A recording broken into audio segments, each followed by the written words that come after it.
নতুন ক্ষেপণাস্ত্রের প্রদর্শন করেছে ইরান। 1980 থেকে 1988 সাল পর্যন্ত তৎকালীন ইরাকের প্রেসিডেন্ট সাদ্দাম হোসেনের নেতৃত্বে থাকা ইরাকের সঙ্গে ইরানের মধ্যকার যুদ্ধের বর্ষপূর্তি উপলক্ষে ইরানের রাজধানী তেহরানে 21 সেপ্টেম্বর বার্ষিক সামরিক কুচকাওয়াজের সময় ইরানের প্রেসিডেন্ট মাসুদ পেজেকশিয়ান দেশটির সামরিক শক্তির প্রদর্শন করেন। সম্প্রতি মধ্যপ্রাচ্যে ইসরায়েল এবং ইরান সমর্থিত সশস্ত্র গোষ্ঠীগুলোর মধ্যে সংঘর্ষ বেড়েছে। যে ক্ষেপণাস্ত্রটি প্রদর্শন করা হয়েছে তার নাম কাসেদ। এটি একটি ব্যালিস্টিক ক্ষেপণাস্ত্র বা আগে থেকে লক্ষ্য ঠিক রেখে হামলা চালাতে সক্ষম স্বনিয়ন্ত্রিত মিসাইল।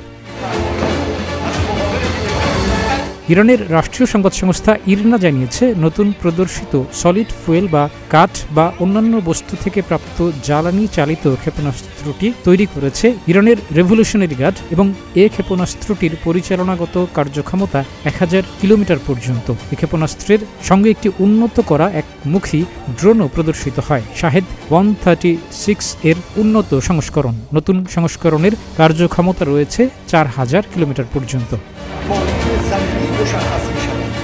ইরানের প্রেসিডেন্ট বলেছেন, ইরানের বর্তমান প্রতিরক্ষা এবং প্রতিহত করার ব্যবস্থা এতটাই সমৃদ্ধ হয়েছে যে কোনো অপশক্তি এখন ইরানের বিরুদ্ধে কোনো আগ্রাসন চালানোর কথা ভাববে না। সম্প্রতি ইসরায়েল তার হামলা চালানোর অস্ত্রশস্ত্র ইরানের মিত্র লেবাননের সীমান্তের কাছে সরিয়ে নেওয়ায় এবং লেবাননের সশস্ত্র গোষ্ঠী হিজবুল্লাহর উপর ইসরায়েলের হামলার ঘটনায় উত্তেজনা বেড়েছে।